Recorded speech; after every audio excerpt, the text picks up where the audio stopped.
ꯑꯩꯅ ꯍꯦꯛ ꯕꯥꯔꯕꯤꯀ꯭ꯌꯨ ꯂꯩꯕꯗꯣ ꯑꯗꯨ ꯃꯐꯝꯗꯨ ꯆꯠꯂꯨꯝꯅꯦꯕ ꯑꯣꯐꯤꯁ ꯍꯜꯂꯛꯄꯗ ꯂꯩꯔ ꯂꯥꯛꯀꯦꯅꯀꯣ ꯑꯗꯨꯕꯨ ꯍꯥꯡꯉꯝꯗ꯭ꯔꯦ ꯑꯗꯨ ꯃꯣꯏ ꯀꯟꯅ ꯁꯦꯝꯍꯧꯔꯤꯕ ꯋꯥꯡꯈꯩꯒꯤ ꯍꯧꯖꯤꯛ ꯂꯝꯕꯤꯗꯣ ꯀꯩꯅꯣ ꯊꯥꯗꯅ ꯈꯣꯠꯇꯅ ꯐꯖꯅ ꯁꯦꯝꯍꯧꯔꯤꯕ ꯑꯗꯨꯅ ꯍꯥꯡꯍꯧꯗ꯭ꯔꯦ ꯑꯩ ꯌꯨꯝ ꯍꯜꯂꯗꯤ ꯑꯩꯅ ꯍꯧꯕꯗꯧꯗꯣ ꯑꯩ ꯉꯁꯤꯗꯤ ꯔꯦꯗꯤꯃꯦꯗ ꯑꯣꯏꯅ ꯆꯥꯅꯤꯡꯉꯛꯄꯅꯦ ꯑꯗꯨꯕꯨ ꯐꯪꯗ꯭ꯔꯦ ꯎꯄꯥꯏ ꯂꯩꯇ꯭ꯔꯦ ꯑꯩ ꯌꯨꯝꯗ ꯌꯦꯔꯨꯝ ꯑꯣꯏꯅ ꯍꯧꯔꯁꯤ ꯌꯦꯔꯨꯝ ꯑꯔꯩꯕ ꯑꯃ ꯆꯥꯎꯔꯁꯤ ꯌꯦꯔꯨꯝꯗꯣ ꯍꯧꯅꯤꯡꯗꯦ ꯋꯥꯔꯦ ꯉꯁꯤꯗꯤ ꯑꯇꯤꯌꯥꯁꯦ ꯌꯥꯝ ꯐꯖꯕꯅꯤ ꯀꯩꯅꯣꯅꯦ ꯄꯣꯁ ꯌꯥꯝ ꯇꯥꯏ ꯍꯥꯏꯕ ꯉꯁꯤ ꯐꯤꯔꯥꯟꯒꯤ ꯌꯥꯝ ꯊꯦꯠꯂꯝꯃꯤꯅ ꯁꯟꯖꯦꯟ ꯊꯣꯡꯒꯤ ꯅꯥꯀꯟꯗ ꯂꯩꯕ ꯑꯩꯈꯣꯏꯒꯤ ꯀꯩ ꯂꯦꯛ ꯁꯥꯏड ꯚ꯭ꯌꯨ ꯅꯠꯇꯦ ꯀꯩ ꯚ꯭ꯌꯨ ꯄꯣꯏꯟꯠ ꯑꯃ ꯍꯥꯏꯕꯗꯣ ꯐꯤꯔꯥꯟꯒꯤ ꯌꯥꯝ ꯊꯦꯠꯂꯝꯃꯦ ꯃꯤꯁꯨ ꯌꯥꯝ ꯆꯤꯜꯂꯦ ꯍꯥꯡꯉꯕ ꯃꯥꯜꯂꯦ ꯁꯤꯁꯦ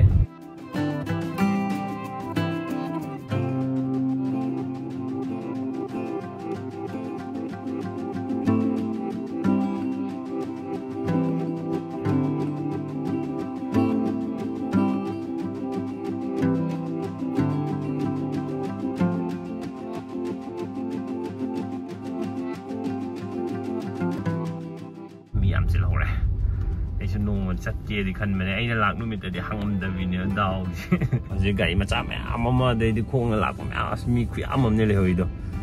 ꯅꯨꯡꯗꯤ ꯌꯥꯝ ꯅꯨꯡꯉꯥꯏꯗꯧ ꯃꯥꯜꯂꯦꯕ ꯑꯗꯨꯗ ꯆꯥꯒ ꯉꯥꯛꯇꯪ ꯊꯛꯑꯒꯀꯣ ꯆꯥ ꯌꯣꯜꯂꯗꯤ ꯑꯃꯨꯛ ꯀꯩꯗꯧꯅꯤ ꯍꯥꯏ ꯀꯥꯟꯗ ꯊꯛ ꯂꯣꯏꯔ ꯍꯨꯟꯊꯣꯛꯑꯅꯦꯕ ꯃꯣꯠꯂꯛꯑꯅꯦꯕꯀꯣ ꯌꯣꯟꯗꯕꯗꯤ ꯐꯩ ꯆꯥꯒ ꯊꯛꯑꯒꯗꯤ ꯅꯨꯡꯉꯥꯏꯅꯤ ꯑꯗꯨꯕꯨ ꯆꯥ ꯌꯣꯜꯂꯕ ꯏꯁꯤꯡ ꯌꯣꯜꯂꯕ ꯑꯆꯥꯄꯣꯠ ꯌꯣꯜꯂꯕ ꯀꯝꯄꯜꯁꯔꯤ ꯃꯣꯠꯂꯅꯤ ꯑꯩꯈꯣꯏ ꯃꯅꯤꯄꯨꯔꯤ ꯃꯆꯥ ꯍꯥꯏꯕꯁꯦ ꯑꯩꯅꯗꯤ ꯌꯥꯝ ꯆꯥꯎꯈꯠꯄ ꯑꯗꯨꯗꯒꯤ ꯌꯥꯝ ꯁꯤꯚꯤꯂꯥꯏꯁ ꯑꯣꯏꯕ ꯑꯣꯏꯅ ꯑꯣꯏꯍꯟꯖꯅꯤꯡꯕꯅꯦꯕ ꯑꯗꯨꯕꯨ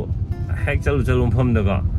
ꯑꯗꯨꯝ ꯍꯦꯛꯇ ꯂꯪꯊꯣꯛꯄꯤꯒꯤ ꯍꯩꯅꯕꯤꯁꯤꯃꯗꯤ ꯑꯗꯨꯝ ꯂꯩ ꯍꯥꯏꯕ ꯁꯤꯁꯤꯡꯇꯪꯒ ꯇꯣꯛꯑꯗꯤꯀꯣ ꯁꯔꯀꯥꯔꯅꯗꯤ ꯐꯖ ꯃꯐꯝ ꯁꯦꯝꯕꯤꯔꯦ ꯑꯩꯈꯣꯏꯅ ꯃꯣꯠꯍꯟꯗꯕꯁꯤꯡꯒ ꯇꯧꯔꯗꯤꯀꯣ ꯄꯣꯠ ꯆꯩꯁꯤꯡꯁꯦ ꯀꯨꯏꯅ ꯆꯠꯂ ꯐꯖꯅ ꯂꯩꯒꯗꯕꯅꯦꯕ ꯑꯩꯈꯣꯏꯒꯤ ꯐꯨꯠ ꯕ꯭ꯔꯤꯖꯀꯁꯦ ꯑꯗꯨꯝ ꯐꯖꯩꯌꯦꯕ ꯃꯅꯤꯄꯨꯔꯗ ꯉꯍꯥꯟꯈꯩ ꯂꯩꯔꯝꯗꯕ ꯄꯣꯠ ꯑꯃ ꯂꯩꯔꯛꯄꯅꯤꯅ ꯁꯤꯁꯨ ꯑꯗꯨꯝ ꯐꯖꯩꯌꯦꯕ ꯑꯗꯨꯝ ꯀꯥꯈꯠꯂꯒ ꯑꯁꯤꯗꯒꯤ ꯂꯝꯕꯤ ꯇ꯭ꯔꯥꯐꯤꯛ ꯃꯌꯥꯝ ꯆꯠꯄꯁꯦ ꯌꯦꯡꯕꯁꯦ ꯁꯤꯁꯨ ꯐꯖꯩꯌꯦꯕ ꯑꯗꯣ ꯈꯪꯕ꯭ꯔꯥ ꯂꯣꯏ ꯃꯣꯠꯂꯦꯕ ꯃꯣꯠꯂꯦꯍꯦ ꯑꯩꯈꯣꯏ ꯃꯅꯤꯄꯨꯔꯗ ꯂꯩꯕ ꯃꯌꯥꯝꯁꯦ ꯅꯥꯟꯅ ꯂꯩꯔꯗꯤ ꯀꯌꯥꯝ ꯐꯖꯗꯣꯏꯅꯣ ꯌꯦꯡꯉꯣꯕ ꯌꯥꯝ ꯐꯖꯕ ꯀꯩ ꯍꯥꯏꯅꯤ ꯑꯩꯈꯣꯏꯒꯤ ꯇꯥꯖ ꯃꯍꯜꯗꯧꯅ ꯁꯥꯗ꯭ꯔꯦ ꯍꯥꯏꯔꯒꯁꯨ ꯁꯥꯔꯤꯕ ꯈꯔꯗꯣ ꯅꯥꯟ ꯊꯝꯃꯗꯤ ꯐꯖꯔꯣꯏꯗ꯭ꯔꯕ ꯈꯪꯗꯦ ꯑꯩꯅ ꯍꯥꯏꯖꯟꯕ ꯅꯠꯇꯦꯕ ꯁꯦ ꯑꯁꯤꯗ ꯃꯃꯥꯡꯗ ꯂꯩꯕ ꯐꯨꯠ ꯕ꯭ꯔꯤꯖꯁꯦ ꯑꯁꯤ ꯀꯥꯈꯠꯂꯒ ꯌꯦꯡꯉꯣꯕ ꯀꯥꯈꯠꯂꯒ ꯑꯁꯤꯗꯒꯤ ꯎꯕ ꯚ꯭ꯌꯨꯁꯦ ꯑꯗꯨꯝ ꯐꯖꯕꯅꯦꯕ ꯑꯩ ꯀꯪꯂꯥ ꯒꯦꯠꯀ ꯌꯦꯡꯕꯗ ꯌꯥꯝ ꯐꯖꯩꯌꯦꯕ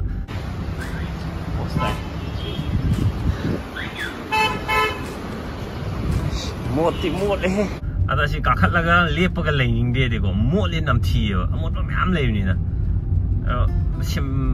kaya ni organization may ama na tra YouTuber may ama na juga sengtok na ba di am hot na zaw ni amra adu ju mothan ma mi ni hen man ni na go seng de na laga leiteo mi ama na sengtok ani tara na molan gani yadre ba de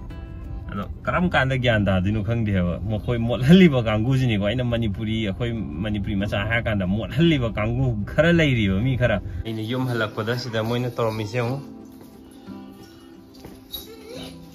yam haudu male haudu mandro nang ja ga dro nang ja du ne no no sao da na nang jo chào chào chào một sao đi chào chào chào chào rồi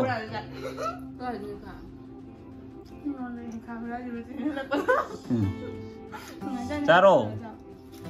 hao buni chào rồi cả mà khơi bay đấy ôi này in bì ba xin anh hàng gây mà sao ur được và mà lấy đấy coi YouTube channel đó xin lạc bì đấy link bì đấy mà lạc cái khơi gì kẹp xí rồi lấy ra cái đi ra mà gì cái sát thở đâu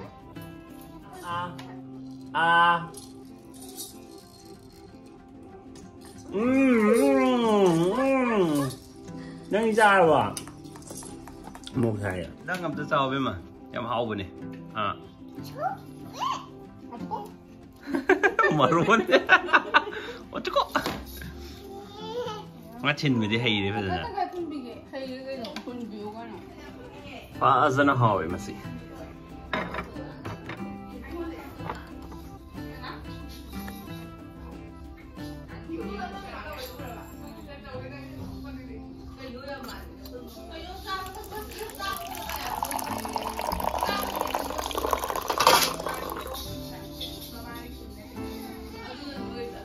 KFC or KFC or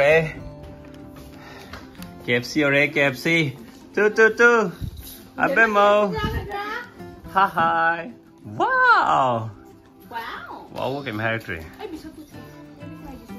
Chơi hàng đồ gì ra chứ?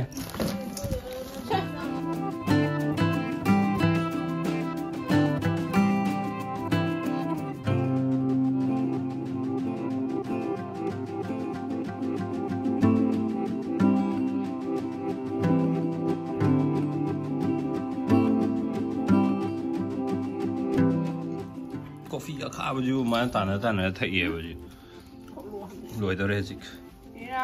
huy nó sầu cái đó cứ sao tàu ở miếng nhỏ vậy không được